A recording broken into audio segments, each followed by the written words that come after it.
mixed in with, then it's no good. Right? And of course, these poor sailors, you wonder why they had high blood pressure.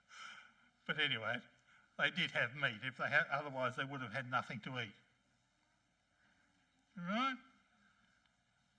So what Jesus is saying is that if it's going to be a preservative, Christians must mix in with the environment. Christians must be part of society. We can't go off to some country area and live in a communion. The Essenes did nothing for their community. They went off into the desert, did their bathing, wrote their scriptures, but did nothing for their community because they had run away from it. So Christians have to be part of their community. We've got to remember the power we have. That often our behaviour moderates the community. Christians moderate the community. The way we live our lives, and it's down to our character. If we live a Christian life within the community, we, as salt, preserve the community from the influences of the devil. So, as I said before, we can't hide Christianity and has to live within a community that is full of evil.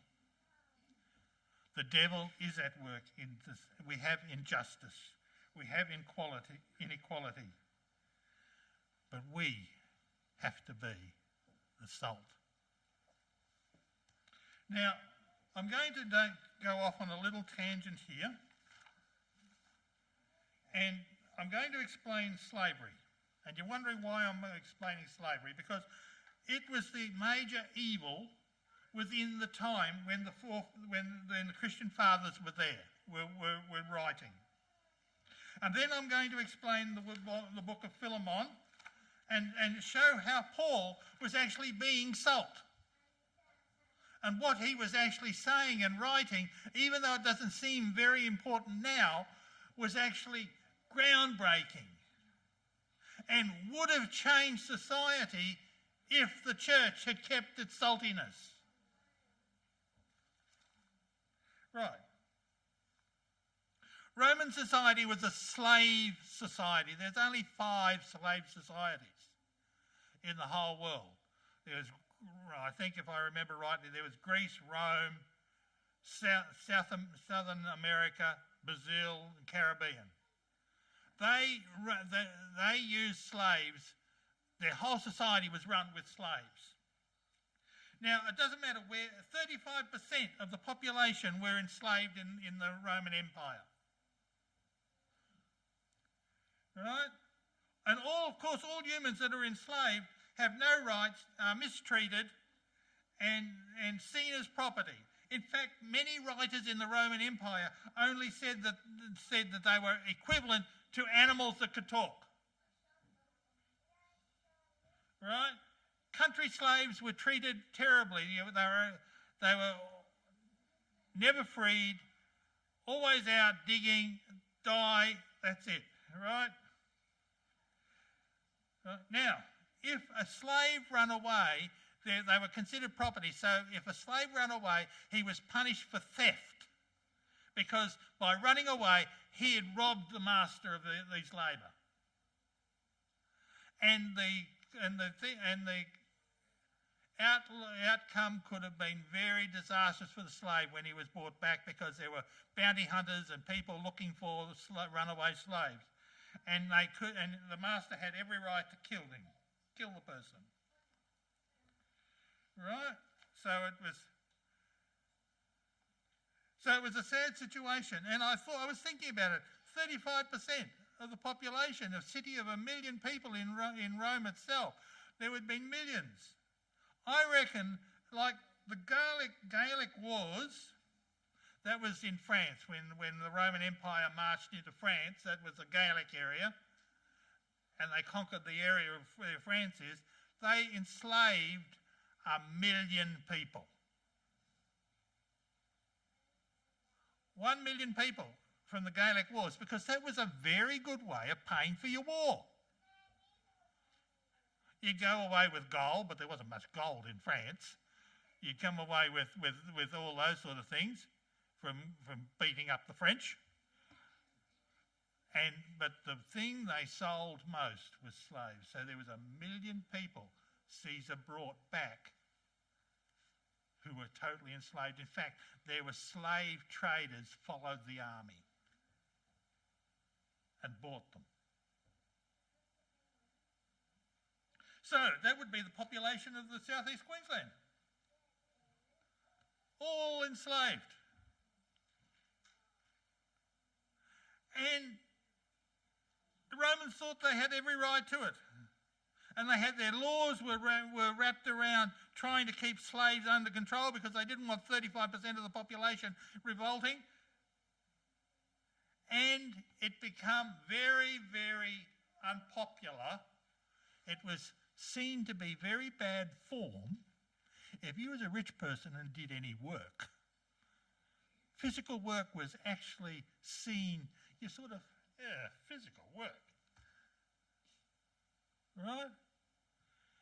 So, that is the society that Jesus, Paul and the apostles were working in. So now let's look at the book of Philemon now. Philemon, actually, is the right way to say the word. Oh, we'll go to Galatians first. Oh, there's the... We don't want to go to the recipe. There we are. Paul says in Galatians 3:28, there is neither Jew or Greek, there is neither slave nor free, there is no male and female, for you are all one in Christ Jesus. Right? So there's no difference. And you see now what they're saying, how radical this idea is. We take it as for granted. We've had Christianity in the world for so long. But this was a radical idea. There was no Jew, no Greek, no slave, no free. Everybody is equal. You see how this is the salt that's going to change the world. This is the salt that has the power to alter their society.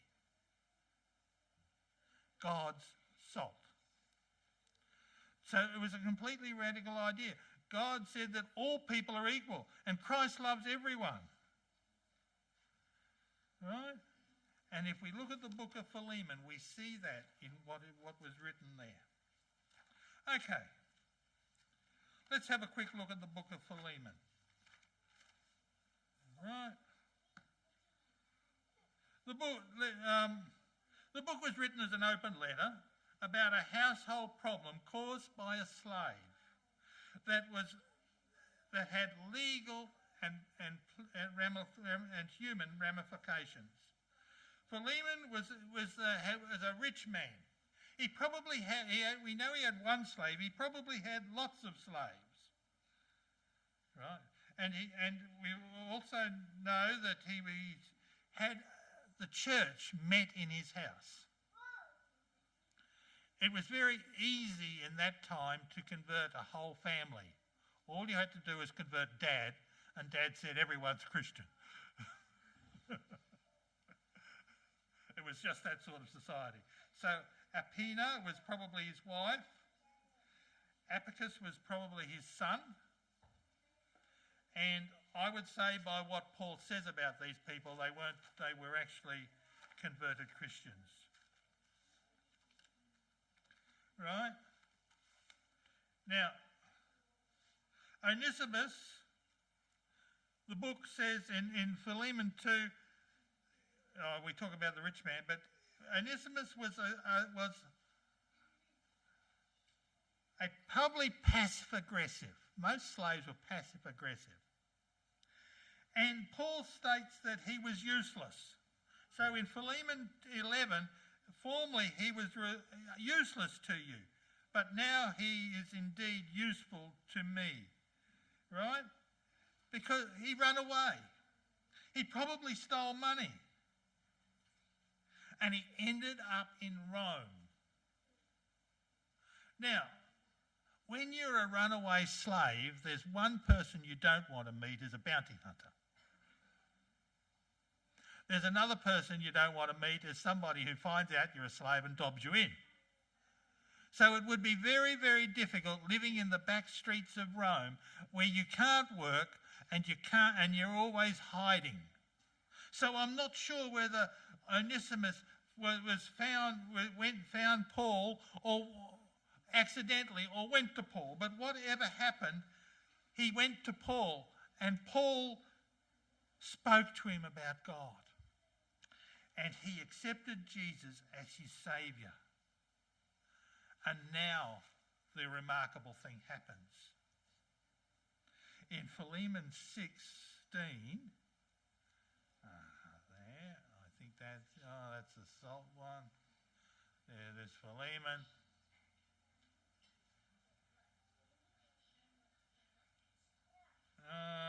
Yeah, I've done that one. All right. In Philemon 16, he is no longer as a bondservant, but more than a bondservant, as a beloved brother, especially to me, but now much more to you, both in flesh and in the Lord. Philemon 16. Now, Onesimus is a brother. Think of it. He's a slave, and society thinks it is owned. But Paul is actually saying to Philemon that Onesimus is a brother, that he has value. How does a master treat someone who is of value? You see, slavery only works when somebody only has economic value. But Paul here is pointing out to Philemon that Onesimus is a brother.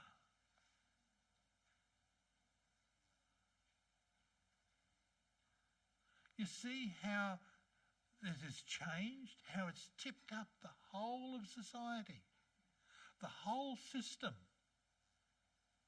Slaves are not just property, they're brothers. He left a slave, he come back a brother.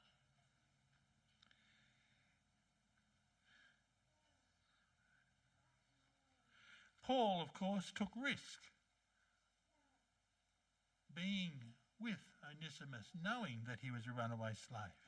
Because harbouring a slave could get you arrested and then made to pay the amount of money that you were stealing from the master. But Paul didn't care. Right?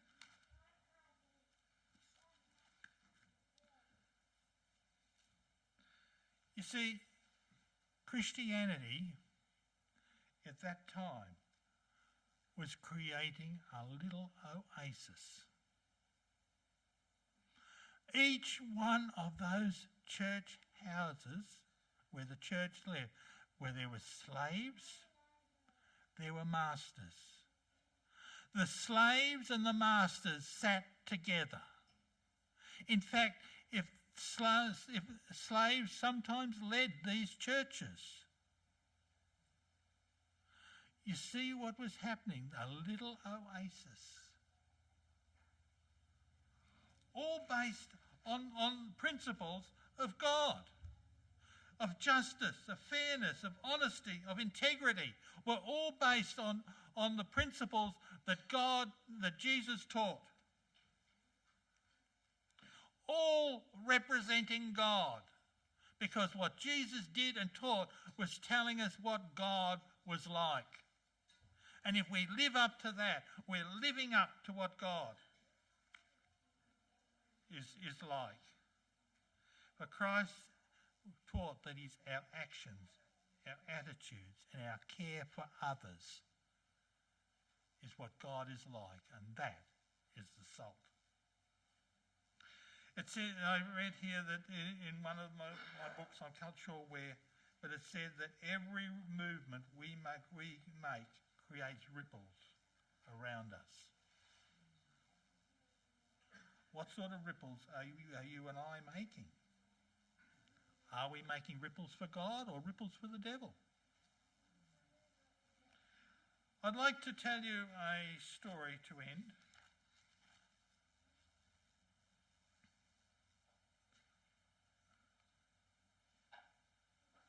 That's Gertrude 3. In World War II, I like history, and I'm going to tell a history story. In World War II, after Poland was invaded, the Germans invaded Norway, and they also invaded Denmark. Norway fought for a couple of months and then had to capitulate. Denmark capitulated in 2 hours. They didn't want their cities blown apart. They didn't see any point in fighting. And because they capitulated so early, Hitler was very, very impressed and thought that because they were brothers of the Germans and they were good Aryans, I'll give them good conditions. So they were allowed to keep their government. They were allowed to keep their police force. They couldn't have an army, of course. The Germans, they'd look after that. And the Danish citizens were given great treatment. There was probably less restrictions in Denmark than what there was in Germany. And the Jews, well, there was no yellow stars and no J's on certificates, on papers, and they were living their lives quite well. Not well, they were never rich people, but they were living their lives unmolested. But the Danes started to create a resistance movement, and they were blowing up a few factories that the Germans thought were very important. So eventually the Germans in 1943 declared martial law, dissolved the government, and then started to put restrictions on the population. And they decided that at Rosh Hashanah that they were going to arrest the 8,000 Jews that lived in Denmark and send them all to concentration camps. And the head of the German official was so proud of his plan that he told Hans Hedthoff, a Danish government official, about the plan. Well, what could Hans do? He could sit back and say nothing, but he didn't. He went straight to the head rabbi and told the head rabbi about it. That in 3 days at Rosh Hashanah, you're going to be arrested and taken to a concentration camp.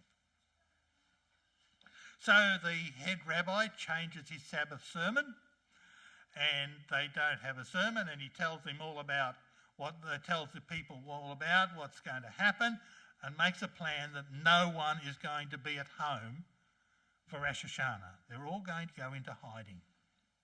And through word of mouth, they let all the people know, all the Jews in there know.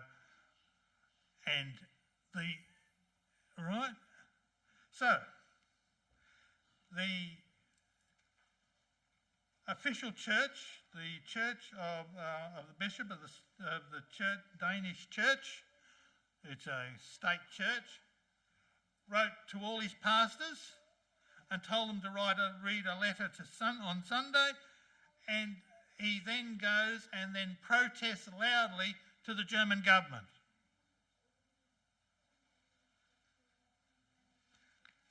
In fact, he complains endlessly. The pastors read the letters on Sunday, and the Jews had no trouble finding Christians who were willing to hide them. They went around, and all the Germans could find when they knocked on the doors, and they didn't knock doors down and burn houses down like they did in Germany because of the bishops complaining. They were very scared that if they did that, they would have riots everywhere.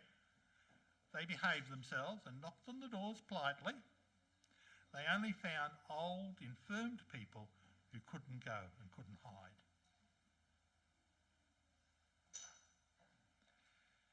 Sweden said that if you could get across the Olsen Strait, you could come and you could be safe in Sweden.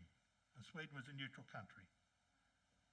The police were helping the Jews in their hiding and doing some of the direction and helping them get to the ships to go across the Olsen Channel. They were to Zealand and then across the short distance. Wealthy people were paying money into the resistance to get so that people who were poor could get on. They were putting people in train carriages, they were putting people in fishing boats, they were putting people, and they got 7,000, 95% of the Jews to Sweden. Was there personal risk? There was. But they did it because they were being salt.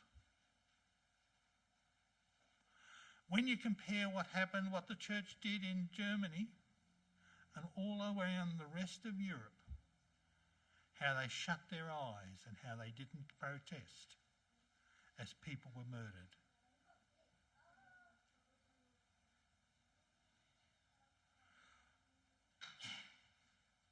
Everyone makes ripples. We all make the ripples. What sort of ripples are we going to make? Is we going to have in our attitude, in the way we treat others, in what we think and do? There are times when the government lets us down too. I'm not going to talk politics. When they try and tell us that people have no value. When society is wrong in the way they treat people.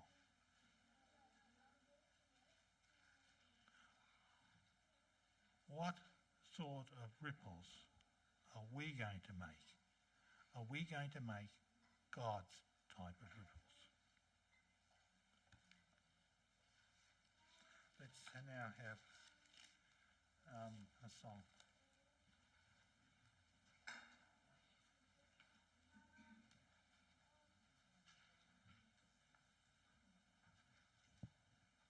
Thanks, Steve. It says in 1 John 4:11, "Beloved, if God so loved us, we also ought to love one another." And that's how it is with God's love. Once you've experienced it, you want to sing. It's fresh like spring. You want to pass it on. And that only takes a spark. Let's stand together and sing this lovely old song, Pass It On.